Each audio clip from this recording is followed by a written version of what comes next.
Queridos, eu queria convidá-los a abrir a Escritura na segunda carta que o apóstolo Paulo escreveu aos Coríntios, no capítulo 4. E nós iremos fazer a exposição do verso 7 até o capítulo 5, no verso 10. E nós estaremos abordando aqui as maneiras pelas quais ou com as quais o apóstolo Paulo lidava com o sofrimento na sua vida. Então mantenha a sua Bíblia aberta. Nós iremos explicando, lendo o texto à medida que fizermos algumas explicações. Deixe-me começar lembrando o que é a segunda carta aos Coríntios.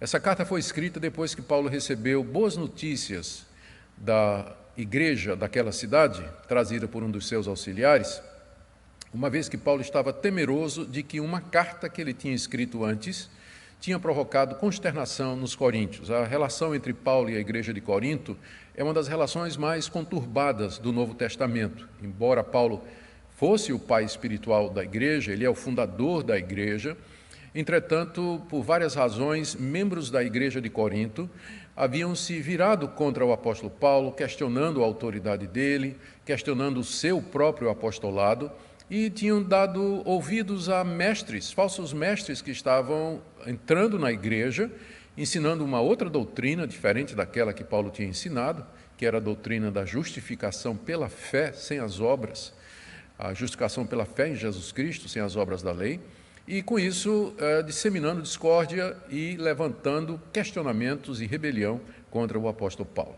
É nesse contexto que Paulo faz uma visita a Corinto, manda uma carta pesada a eles, e ele estava meio que na expectativa, de qual teria sido o resultado daquilo ali.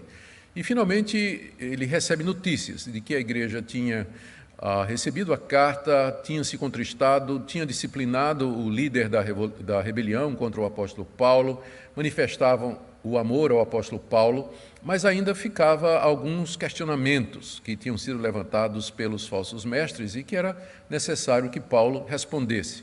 Entre as muitas acusações que eram feitas, ou suspeitas que eram levantadas contra o apóstolo Paulo, havia a seguinte, que é que nos interessa nessa manhã. O fato que era sabido por todas as pessoas é que o apóstolo Paulo, aonde ele chegava pregando, ele era rejeitado pelos judeus. Qualquer cidade que ele fosse, a estratégia, primeiro a sinagoga, depois os gentios. E, sistematicamente, Paulo era rejeitado pela liderança judaica das cidades onde ele ia, primeiramente, pregar o evangelho. E essa rejeição, às vezes, terminava em prisão de Paulo, apedrejamento, significava que ele apanhava com varas, significava ser expulso da cidade, e isso, com frequência, deixava o apóstolo Paulo destituído, uma vez que ele dependia da hospitalidade, dependia da ajuda dos irmãos. Então, Paulo tinha uma experiência de passar fome, passar necessidade, ficar noites inteiras sem dormir, viver sempre com a ameaça de morte sobre a sua cabeça, ser traído por gente próxima a ele e ser rejeitado pelo seu povo. Só nas duas cartas que nós temos aqui, entre Paulo e a igreja de Corinto, 1 e 2 aos Coríntios, nós temos 6 listas dos sofrimentos que Paulo passava, que ele apresenta aqui. E 1 aos Coríntios, capítulo 4, do verso 11 até o verso 12, 2 aos Coríntios, capítulo 6, do verso 4 até o verso 10, 2 aos Coríntios 11, de 23 a 29, também nessa mesma carta, capítulo 12, de 7 a 8, e essa lista que nós vamos ler agora. E por que Paulo faz essa lista de sofrimentos? Por que ele fala disso? É porque os falsos mestres estavam dizendo que esses sofrimentos eram uma prova de que Paulo não era de Deus. O argumento é esse. Se Paulo era de Deus, por que Deus permitia que ele passasse por todo esse tipo de sofrimento? Privação, fome, sede, não tinha casa, não tinha onde pousar, não tinha o básico, às vezes, para viver, passando necessidade por alguns dias. Por que Paulo sofria tanto? Por que ele apanhava tanto? Não seria essa uma prova, perguntavam os adversários de Paulo, de que ele realmente não era de Deus? Será que Deus trataria dessa forma o seu servo, o seu enviado, o seu apóstolo aos gentios, se ele fosse de fato um homem de Deus? E aí então os sofrimentos eram usados para dizer você não é de Deus, porque se você fosse de Deus, você não passaria por todas estas coisas. Então, uma das coisas pelas quais Paulo, um dos motivos pelos quais Paulo escreve a segunda carta aos Coríntios, é exatamente para responder a esse tipo de alegação. E no texto aqui que temos diante de nós, ele vai responder, ele vai dar a razão dos seus sofrimentos, ele vai responder a isso, primeiro dando a razão dos sofrimentos, que vai ser aí do capítulo 4, verso 7 até o verso 15, Paulo explica por que é que ele sofre, e ele depois vai dizer por que é que ele não desanima, mesmo em meio a tanto sofrimento, que vai ser do capítulo 4, verso 16 até 5, verso 10. Então, são duas divisões da minha exposição nessa manhã. A primeira, a razão dos sofrimentos de Paulo, e segundo, o que é que ele fazia para não desanimar em meio a todo aquele sofrimento. Ele está dando a explicação por que é que ele continuava a servir a Cristo e pregar o Evangelho, mesmo que ele passasse por situações tão tensas como aquelas que ele descreve naquelas listas. Então vamos ler a primeira parte, do verso 7 até o verso 15, onde Paulo explica por que ele era submetido a tanto sofrimento. Temos, porém, esse tesouro em vasos de barro, para que a excelência do poder seja de Deus e não de nós. Em tudo somos atribulados, porém não angustiados, perplexos, porém não desanimados, perseguidos, porém não desamparados, abatidos, porém não destruídos, levando sempre no corpo o morrer de Jesus, para que também a sua vida se manifeste em nosso corpo. Porque nós que vivemos somos sempre entregues à morte por causa de Jesus, para que também a vida de Jesus se manifeste em nossa carne mortal. De modo que em nós opera a morte, mas em vós a vida. Tendo, porém, o mesmo espírito da fé, como está escrito, eu criei, por isso é que falei. Também nós cremos, por isso também falamos, sabendo que aquele que ressuscitou o Senhor Jesus também nos ressuscitará com Jesus e nos apresentará convosco, porque todas as coisas existem por amor de vós, para que a graça, multiplicando-se, torne abundantes as ações de graças por meio de muitos, para a glória de Deus. Vejamos as explicações, são 4 explicações que Paulo coloca aqui, para os sofrimentos. Por que Deus deixava que ele sofresse tanto? A primeira razão pela qual Deus permitia que Paulo sofresse é para que ficasse claro de onde vinha o poder do apóstolo Paulo. Está aí no verso 7. Temos este tesouro em vasos de barro, para que a excelência do poder seja de Deus e não de nós. O tesouro que Paulo se refere está mencionado no verso anterior, e que está ligado ao nosso verso pelo porém. O que é que ele disse no verso 6, o verso anterior? Ele falou que Deus é que resplandeceu em nosso coração para a iluminação do conhecimento da glória de Deus na face de Cristo. Ou seja, o conhecimento de Deus na face de Cristo, que é o próprio Evangelho, esse é o tesouro mais precioso que Paulo carregava no seu peito e no seu coração. Entretanto, verso 7, esse tesouro ele vem em vasos de barro. Essa era uma prática muito comum naquela época, em que não tinha a segurança dos bancos ou, enfim, a segurança dos recursos de alguém. As pessoas pegavam o que elas tinham de mais precioso, como moedas, como objetos, joias e outras coisas que eram importantes para elas, e elas escondiam em vasos de barro.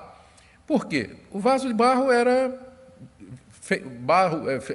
vaso simples, que era comprado na feira, né, que não tinha valor nenhum, e que não despertaria a atenção de ninguém. Se um ladrão entrasse na casa, ele talvez ia pegar um vaso mais caro, mais precioso, mas um vaso de barro simples, encostado assim num canto, ninguém ia prestar atenção. Só que dentro daquele vaso, que por fora parecia sem valor, extremamente frágil, estava o tesouro ali guardado. É assim que Paulo se vê. Ele é o vaso de barro, carregando dentro dele o tesouro mais precioso de todos, que é o conhecimento de Deus na face de Jesus Cristo.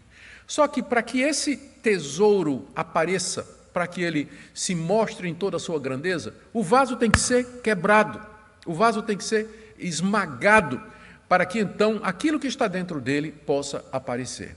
O ponto é esse, que os sofrimentos que Deus permite que ele passe, são Deus quebrando o vaso, que é o apóstolo Paulo, para que, através disso, o conhecimento de Deus na face de Cristo, que é o tesouro, seja manifesto a todos. E que fique claro que o poder do apóstolo Paulo, não o poder de pregação dele, o poder de convencimento, o poder para fazer sinais e prodígios, o poder para fundar igrejas, o poder para continuar servindo, não vinha de Paulo. Ele era um mero vaso de barro, mas vinha de Deus, desse conhecimento do poder do Evangelho abrigado no seu peito, oculto pelo vaso que era quebrado para que se revelasse esse tesouro em toda a sua grandeza. Essa é a primeira razão, para deixar claro de onde vem o poder. Não vem de nós, somos vasos de barro, mas de Deus, cujo conhecimento está na face de Cristo, que habita em nosso coração.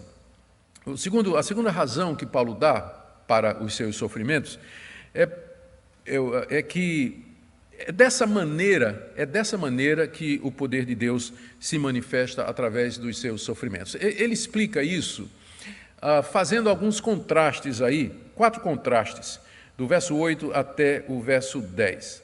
E o ponto desses contrastes aqui é o seguinte: apesar de Paulo ser levado ao limite, ao extremo do que ele poderia aguentar, ainda assim ele continuava.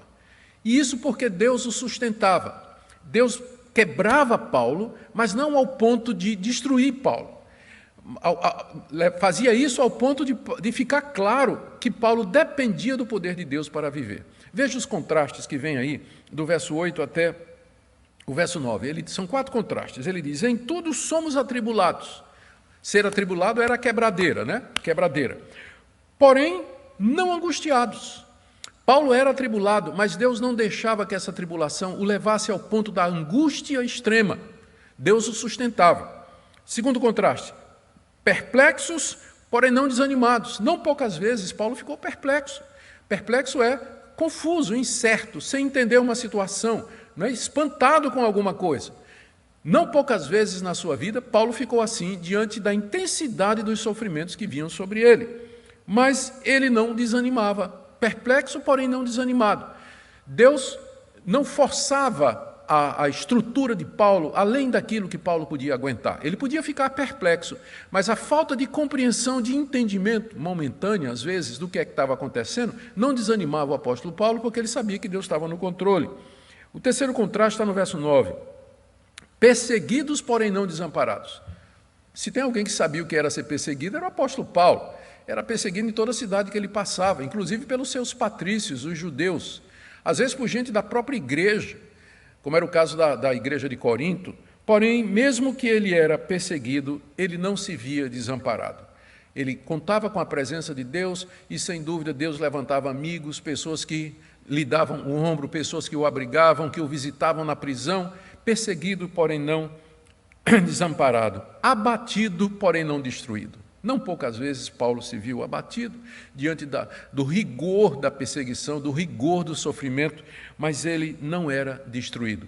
Esses 4 contrastes, eles mostram o seguinte: a quebradeira vinha em cima do apóstolo Paulo para que o tesouro escondido se manifestasse, mas não ao ponto de destruí-lo completamente. Não ao ponto de o apóstolo Paulo dizer: agora basta, não aguento mais, Deus está sendo injusto comigo, e virasse as costas e fosse embora. Deus o segurava no limite, né? Paulo era mantido no extremo, no limite do que ele podia suportar, mas Deus não permitia que ele fosse mais adiante. Então, essa é a explicação que ele está dando para os seus sofrimentos, né? Primeiro, para que ficasse claro que o poder vem de Deus, e segundo, para que o poder de Deus se manifestasse em sustentá-lo, mesmo em meio a todas aquelas provações que ele estava passando. A terceira razão para os seus sofrimentos está aí, do verso 10 até o verso 11, e em linhas gerais ele está dizendo o seguinte: que isso é necessário para que a vida de Cristo se manifestasse através dele. A vida do Cristo ressurreto, o Cristo que surgiu dos mortos, foi assunto aos céus, entronizado à direita de Deus, glorificado e recebeu todo o poder no céu e na terra, e que pelo Espírito Santo habita em nosso coração. Para que essa vida de Cristo, que é a vida eterna, ela se manifeste, é preciso que os seus servos morram, por assim dizer. Nós temos que morrer para que Cristo viva em nós. Morrer aqui não é morrer fisicamente. É aquilo que Jesus disse: se alguém quer vir após mim, negue-se a si mesmo, tome sua cruz e me siga. É a renúncia total de nós mesmos. E o sofrimento é usado para isso. Veja como ele fala aqui, do verso 10 até o verso 11. Porque nós que vivemos, quando ele fala nós, ele está falando a si, refere-se a si e aos demais obreiros cristãos. Nós que vivemos, somos sempre entregues à morte por causa de Jesus. Nós que vivemos somos sempre entregues à morte por causa de Jesus. Ser entregue à morte é ser entregue a esse sofrimento que inclui tortura e a possibilidade de morte. Razão, para que também a sua vida, a vida de Cristo, se manifeste em nosso corpo. Para que a vida de Cristo se manifeste no nosso corpo, para que Jesus viva em nós, é necessário que nós morramos. Como Paulo disse na carta aos Gálatas: não eu, mas Cristo vive em mim. Já estou crucificado com Cristo, de forma que não sou eu mais que vivo, mas Cristo vive em mim. Para que Cristo viva em nós, para que a vida de Cristo se manifeste através de nós, Deus tem, desculpa a expressão, Deus tem que nos matar. E Ele faz isso através da quebradeira do vaso, através do sofrimento, através da dor, através da provação, que é quando a gente desiste de si mesmo e nós nos apegamos a Deus, reconhecendo que é de Deus que vem todo o poder e toda a autoridade. Veja o verso 11, onde esse assunto ele é explicado de uma maneira mais clara também. Nós que vivemos, somos sempre entregues à morte por causa de Jesus, para que também a vida de Jesus se manifeste em nossa carne mortal. Ele está repetindo a mesma coisa com outras palavras. É preciso que eu morra para que a vida de Cristo se manifeste em meu lugar. E a razão é por esse motivo, então, que ele está sempre entregue à morte. Essa expressão que Paulo usa aqui, levo sempre no corpo o morrer de Jesus, no verso 10 e no verso 11, nós que vivemos somos sempre entregues à morte por causa de Jesus. Quando leio essas expressões, eu sempre gosto de lembrar que Paulo, não gosto de lembrar, mas eu sempre me lembro que Paulo vivia como alguém condenado à morte. Paulo vivia como alguém que já tinha sentenciado a receber a pena de morte. E isso me remete à prática que existe em alguns estados americanos, onde existe a pena de morte, de que no dia da execução do condenado, o condenado foi apenado a morrer, câmara de gás, ou injeção letal, ou cadeira elétrica, qualquer que seja a pena, o condenado, então, chegado o dia da sua execução, ele era tirado da sua cela pelos soldados, pelos guardas, acorrentado, e ele caminhava pelo chamado corredor da morte, que era um corredor que passava pelas celas dos outros prisioneiros e que terminava lá na sala onde ele ia ser executado. E à medida que ele caminhava, os seus companheiros de prisão ficavam batendo nas grades e dizendo dead man walking, que significa homem morto caminhando. Ele não estava morto ainda, mas era só uma questão de tempo. Ele era um homem morto caminhando. É assim que Paulo se vê. A dead man walking, um homem morto caminhando. A sentença de morte pesava sobre ele constantemente. Para quê? Não que ele tivesse cometido algum crime, mas esse é o meio de Deus pelo qual a vida de Cristo brotasse da vida de Paulo.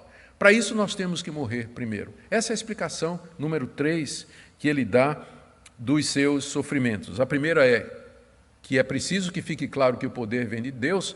A segunda é que o poder de Deus se manifesta em sustentá-lo no limite. E a terceira é preciso que ele morra para que a vida de Cristo se manifeste nele. E a quarta explicação é que é dessa forma que as ovelhas recebem vida através da morte do seu pastor. Verso 12. De modo que em nós opera a morte, nós, Paulo está falando como pastor, como pregador, em nós opera a morte, mas em vós, e agora está se dirigindo aos coríntios, em vós opera a vida. O pastor tem que morrer para que o rebanho possa viver. Ou seja, Deus usa o sofrimento para quebrar o pastor, para que a vida de Cristo se manifeste através dele e assim o rebanho seja alimentado. Porque o que traz vida ao rebanho não é a vida do pastor. Nós somos pecadores, nós somos indignos, somos corrompidos.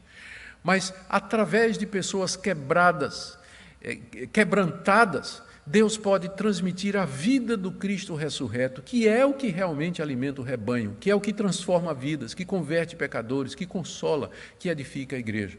E nós temos que, então, ser submetidos a esse processo, até que nós desistamos de nós mesmos e permitamos que Deus atue poderosamente em nós. Eu vi uma vez uma história, que talvez ilustre bem isso, que teve um retiro de pastores, e numa região, num lugar muito bonito, onde tinha um açude, onde se podia nadar, mas tinha um aviso de que o açude era fundo, a partir de uma certa altura, que o pessoal se acautelasse.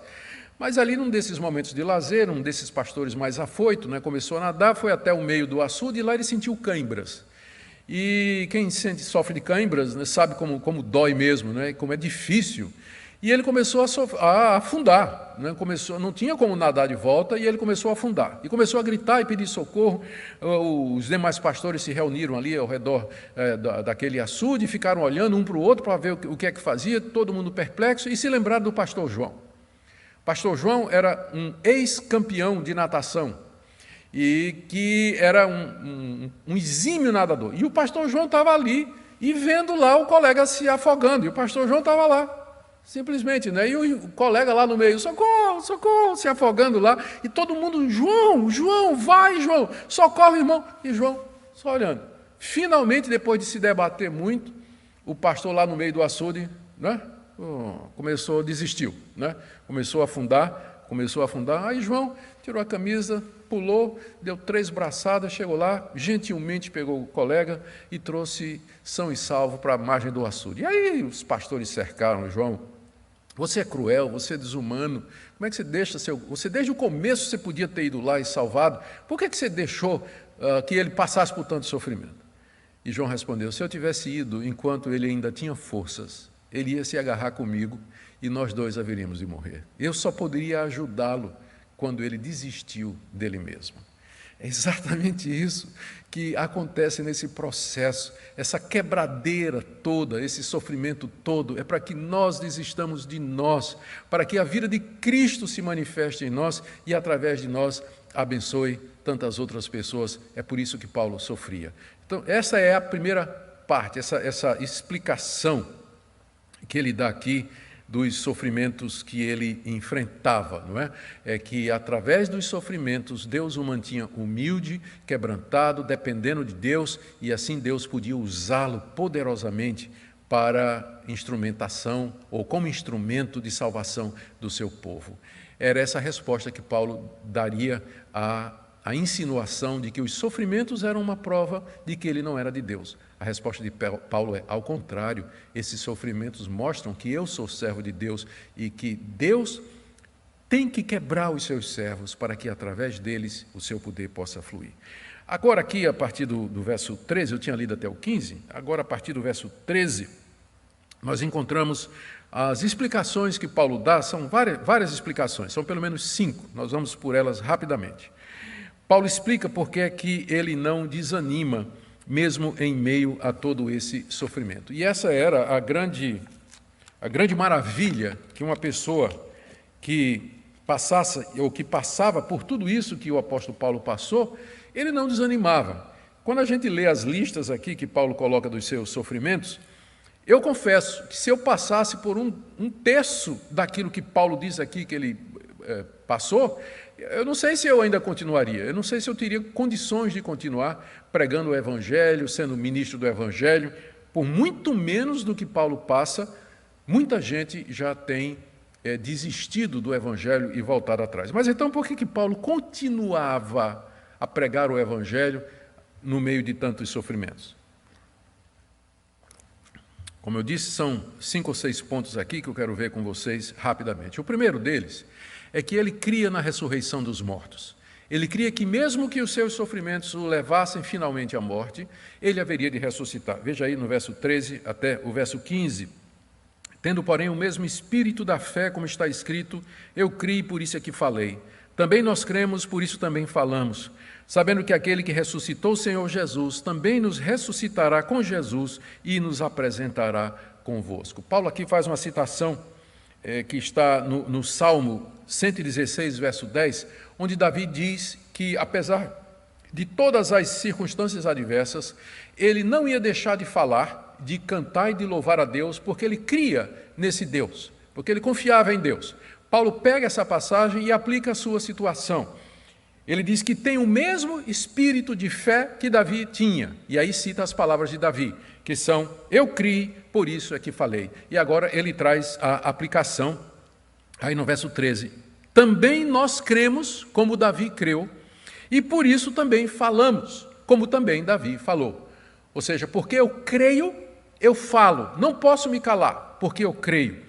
E no que Davi, no que Paulo cria, que o motivava a falar, mesmo no meio de tanta dificuldade? Está no verso 14: eu sei, ou seja, eu creio, que aquele que ressuscitou o Senhor Jesus, também nos ressuscitará com ele e nos apresentará convosco. Paulo aqui se refere à ressurreição geral dos mortos que acontecerá na vinda do Senhor Jesus. Paulo cria que haveria ressurreição de mortos, e porque ele cria nisso, a sua vida aqui nesse mundo, os sofrimentos aqui se tornavam irrelevantes, porque o príncipe é que, independente do que acontecesse com ele, Deus haveria de tirá-lo dentre os mortos, lhe dar um corpo imortal e glorioso, juntamente com Cristo e os demais irmãos. Isso fazia com que Paulo não desanimasse, que ele continuava a pregar o Evangelho, porque ele cria na ressurreição dos mortos. Verso 15: tudo isso existe por amor de vocês, ou seja, tudo isso que eu passo é por amor de vocês, para que a graça de Deus que se manifesta em mim se multiplique e torne abundante as ações de graças por meio de muito, para a glória de Deus. Ou seja, esses sofrimentos fazem com que a graça de Deus, através de mim, alcance a muitos, e esses muitos vão dar graças a Deus pela minha vida, e no final, Deus vai receber toda a glória. Eu continuo porque eu creio na ressurreição e que no final toda a glória vai ser de Deus. A segunda explicação que ele dá, porque é que ele não desanima, é porque ele fazia uma comparação entre o sofrimento presente e a glória futura, do verso 16 até capítulo 5, verso 1.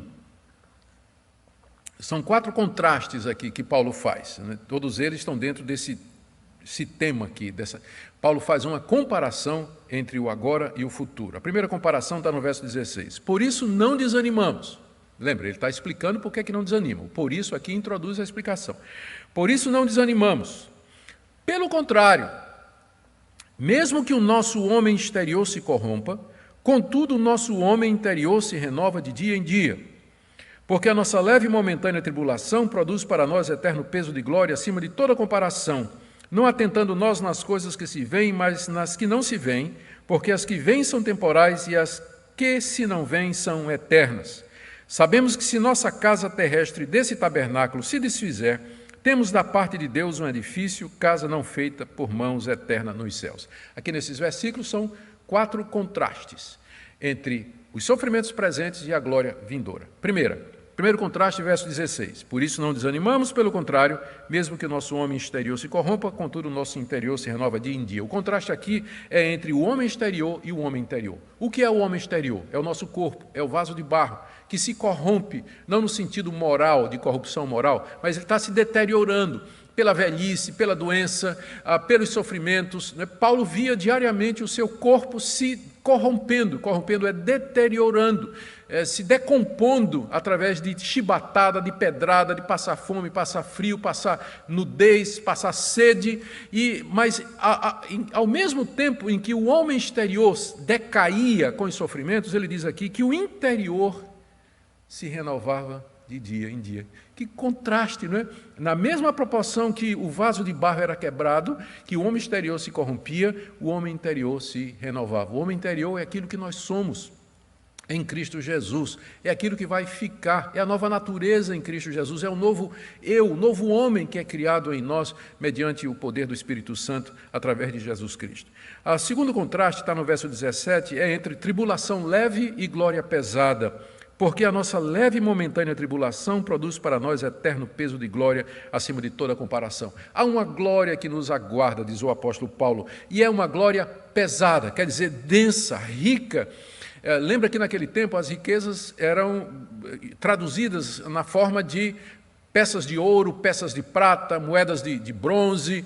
Então, quanto mais dinheiro uma pessoa tinha, quanto mais rico uma pessoa fosse, mais pesado ele era. né, por conta da quantidade de ouro, de prata.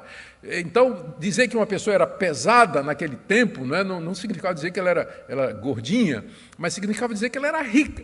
Então, quando Paulo fala aqui que a glória ela é um eterno peso de glória, ele fala do eterno peso de glória, ele está dizendo que a glória que nos espera, ela é rica, ela é profunda, e é tão grande que ele diz assim, que não dá nem para comparar com os sofrimentos aqui presentes. Na verdade é o contrário, né? Agora ele raciocina ao contrário, que ele diz que os sofrimentos desse mundo, a tribulação que nós passamos aqui, é leve e momentânea e nem dá para comparar com o eterno peso de glória que nos espera. Quando você vê os sofrimentos dessa perspectiva, você ganha uma nova visão do que está acontecendo. Por mais, veja só, Paulo está chamando de leve e momentânea tribulação como varada, pedrada, ficar na prisão, passar fome, frio, sede e nudez. Paulo diz que isso é leve e momentâneo. Como é que alguém pode dizer que isso é leve e momentâneo? Somente se ele tiver um ponto de comparação. Um ponto de comparação que está muito acima do que se passa aqui. Se você olha para o que nos está reservado por Deus, para o eterno peso de glória, então as tribulações aqui são leves. O contraste é entre pesado e leve. Então, são leves as tribulações comparadas com o peso da glória que nos espera. Então, é vendo dessa forma que Paulo continuava. Ele não desanimava porque ele tinha a perspectiva correta desse mundo e do mundo vindouro. Terceiro contraste está no verso 18. Ele diz, não atentando nós nas coisas que se veem, mas nas que não se veem, porque as coisas que se veem são temporais e as que não se veem são eternas. O contraste aqui é entre o visível e o invisível. O que nós vemos aqui, o que nós experimentamos aqui, faz parte desse mundo que vai terminar. E nós fomos criados nesse mundo, junto com esse mundo, para viver nesse mundo. E nós sofremos juntamente com esse mundo. Nós dependemos das coisas que nós vemos, tocamos, sentimos, provamos, não é verdade? Experimentamos. Mas estas coisas, elas haverão de passar juntamente com o mundo. Mas as coisas que vão permanecer, elas são invisíveis para nós nesse momento. Deus é invisível, Senhor Jesus é invisível, a vida eterna é invisível, a glória pesada que nós falamos no verso anterior, ela é invisível, os que já morreram e que estão na glória também são invisíveis, os anjos que nos acompanham nos cercos e nos abençoam são invisíveis, todas as realidades que a Bíblia fala, que são eternas, que estão preparadas para nós, elas são invisíveis. Nós não conseguimos chegar a elas através da audição, olfato, paladar e tato, e do gosto, nós não conseguimos chegar, porque elas pertencem a uma outra realidade. Se você andar pela realidade do visível, você vai sentir o impacto, você vai sofrer, você não vai aguentar. Mas se você caminha olhando o invisível, você vai permanecer não somente aqui, mas eternidade afora, como Paulo diz aqui. Nós não atentamos nas coisas que se veem, mas nas coisas que não se veem. É isso que guia o crente. É isso que significa andar pela fé. É isso que significa andar pela fé. Nós não atentamos nas coisas que se veem, mas nas que não se veem. Porque as coisas que se veem, elas são temporais, elas são temporárias, elas pertencem a esse mundo. Mas as coisas invisíveis, elas são eternas. Quando nós temos essa perspectiva, períodos como esse do coronavírus, por exemplo, do isolamento, do sofrimento, do caos e da crise política e econômica, ganha uma outra dimensão.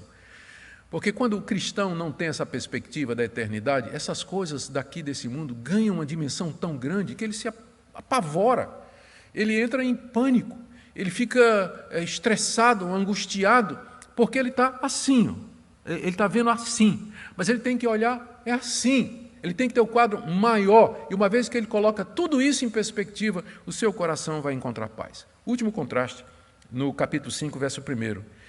Ele diz assim, se a nossa casa terrestre desse tabernáculo se desfizer, nós temos da parte de Deus um edifício, casa não feita por mãos, eterna nos céus. O contraste aqui é entre um tabernáculo terrestre e uma casa no céu. O que Paulo está dizendo é o seguinte, eu agora moro num tabernáculo terrestre, uma casa terrestre, que é um tabernáculo, uma tenda.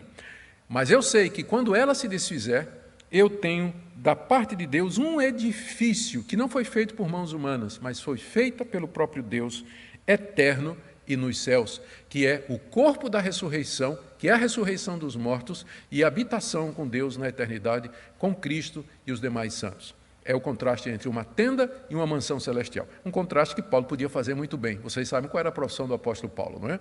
Paulo era fazedor de tendas. Fazedor de tendas. Então Paulo sabia fazer tenda. E ele sabia que as tendas eram frágeis, eram habitações provisórias. Elas não suportavam a intempérie, o assalto das forças da natureza por muito tempo, chuva, vendaval, muito calor. Com o tempo, a tenda, que era feita de couro, era feita de pano e de outros materiais, ela ia se desfazendo, ela não aguentava durante muito tempo. Era uma habitação frágil, era uma habitação provisória.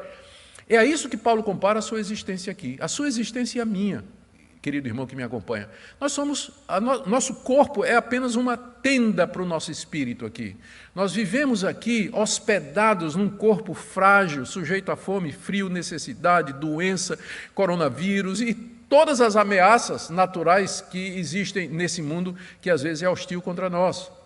Mas nós sabemos que quando essa tenda se desfizer, quando a morte chegar, quando nós finalmente morrermos, nós temos algo muito melhor preparado por Deus, que é uma mansão feita pelo próprio Deus, eterna nos céus, que é o corpo da ressurreição, que é o estado de imortalidade quando Cristo vier nos tirar da sepultura. O ponto aqui do apóstolo, esse é, então, a segunda razão que Paulo diz porque ele não desanima. Lembra dela? Primeira razão, eu creio na ressurreição, por isso eu não desanimo. Segunda razão, eu faço um contraste entre o aqui e o futuro, e o contraste era homem exterior versus homem interior, tribulação leve versus glória pesada, coisas visíveis versus coisas invisíveis, tabernáculo terrestre e casa nos céus. Agora Paulo passa para a terceira explicação pela qual ele não desanima, que está aí do verso 2 até o verso 5, é que ele ansiava pela ressurreição. Ele não somente cria na ressurreição, que foi a primeira explicação que ele deu, mas ele ansiava pela ressurreição dos mortos, inclusive com gemidos. Verso 2 até o verso 5. Por isso, nesse tabernáculo, gememos, aspirando por sermos revestidos da nossa habitação celestial, se todavia formos encontrados vestidos e não nus. Pois, na verdade, o que estamos nesse tabernáculo, gememos angustiados, não porque queremos ser despidos, mas revestidos para que o mortal seja absorvido pela vida. Ora, foi o próprio Deus que nos preparou para isso, outorgando-nos o penhor do Espírito Santo. Paulo diz aqui que ele anseia com gemidos por ser revestido dessa mansão celestial que Deus preparou para ele. Ele anseia com gemidos, ele quer intensamente, é isso que ele está dizendo, ele quer intensamente isso ao ponto de gemer. Você sabe o que é a gente querer tanto uma coisa que a gente suspira, né? Que a gente vive gemendo, né? E desejando aquilo no íntimo. Era assim que Paulo se sentia com relação à ressurreição dos mortos. Mas ele faz uma ressalva, que ele diz no verso 2, não é, que nesse tabernáculo nós gememos, aspirando por ser revestidos da nossa habitação celeste, se, todavia, formos encontrados vestidos e não nus. Ele faz uma ressalva dizendo que somente o crente verdadeiro pode ter essa esperança. O revestido aqui é revestido da justiça de Cristo. E depois ele faz uma ressalva para não ser mal compreendido, porque alguém pode dizer assim: Paulo, você está estimulando o suicídio, né? Porque se você geme, você anseia pela chegada, pela morte, né, para poder experimentar a imortalidade, isso aí não seria estimular as pessoas, de alguma forma, a procurar a morte como a solução alternativa final aqui? Ele faz essa ressalva no verso 4, dizendo: na verdade, os que estamos nesse tabernáculo, nós gememos angustiados, não porque queremos ser despidos. Ou seja, não é que nós queiramos a morte, mas que nós queremos ser revestidos. O anseio é pela imortalidade. A morte é o caminho. O crente verdadeiro, ele não anseia pela morte, ele não estimula a morte, ele não procura a morte, ele sabe que isso está nas mãos de Deus. Mas a gente sabe que quando ela chegar, pelo tempo de Deus, quando a morte chegar, nós seremos revestidos da imortalidade. E é isso pelo qual nós gememos, nós ansiamos e desejamos profundamente. E ele diz no verso 5 que foi o próprio Deus que estabeleceu isso. Olha que versículo lindo. Foi o próprio Deus quem nos preparou para isso, outorgando-nos o penhor do Espírito Santo. Todo crente verdadeiro tem o Espírito Santo. E o Espírito Santo funciona como penhor, uma garantia de que Deus vai cumprir as suas promessas. E é pelo Espírito Santo que nós gememos, esperando o momento da imortalidade, da ressurreição de Cristo, quando Ele vier e os nossos sofrimentos aqui terminarão. Tudo isso vai terminar. Pela graça de Deus, tudo isso vai terminar. Então, não desanimo, porque creio na ressurreição. Não desanimo, porque os sofrimentos agora não dá nem para comparar com a glória para ser revelada em nós. Não desanimo, porque eu vivo, na verdade, ansiando pela ressurreição. E não desanimo, porque eu fico esperando o encontro com Jesus, versos 6 e 8 a 8. Temos, portanto, sempre bom ânimo. Nota o tom, né? Não desanimo, temos sempre bom ânimo. Ele está explicando por quê. Temos, portanto, sempre bom ânimo, sabendo que, enquanto no corpo, estamos ausentes do Senhor, visto que nós andamos por fé e não pelo que vemos. Entretanto, estamos em plena confiança, preferindo deixar o corpo e habitar com o Senhor. Aqui o que ele está dizendo é que ele estava consciente de que, enquanto ele está aqui, ele está ausente do Senhor Jesus. Quando Cristo ressuscitou dos mortos com o corpo imortal, o corpo glorificado, ele marcou a separação física dos seus discípulos na ascensão. Ele levou os discípulos até Betânia, uma região fora de Jerusalém, e dali ele abençoou os discípulos, deu as últimas instruções e ele começou a subir aos céus no seu corpo ressurreto, de maneira visível. E por que houve esse cerimonial de separação? Porque Cristo queria estabelecer a sua separação física do seu povo. Depois que ele subiu aos céus, ele não voltou ainda, ele permanece nos céus. Ele só veio uma vez, que foi para aparecer a Saulo de Tarso no caminho de Damasco, para ali constituí-lo como apóstolo dos gentios. Fora isso, Cristo não voltou mais fisicamente. Nós não temos a presença física do Cristo exaltado e ressurreto entre nós. Paulo sabia disso, e Paulo queria muito estar com o Senhor ressurreto, mas ele está consciente de algumas coisas. Primeiro, no verso 6. Nós sabemos que enquanto estivermos nesse corpo, nós estamos ausentes do Senhor. Porque nós só vamos encontrar o Senhor fisicamente quando houver a ressurreição dos mortos. Quando Ele voltar em glória, nós formos ressuscitados e transformados, aí estaremos com o Senhor para sempre. Mas até lá, nós estamos ausentes dEle. Não espiritualmente, porque o Senhor está conosco, mas fisicamente nós estamos ausentes do Senhor, até que Ele volte. E por isso, nós temos bom ânimo, veja o verso 6, verso 7, porque andamos por fé e não pelo que vemos. Gente, como esse versículo precisa ser destacado. Nós andamos por fé e não pelo que vemos.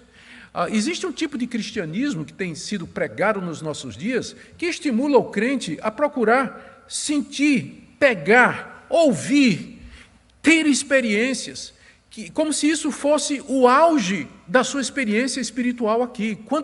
Quanto maior a visão, quanto mais profunda for a voz, quanto com mais frequência você sentir alguma coisa, mais espiritual você é.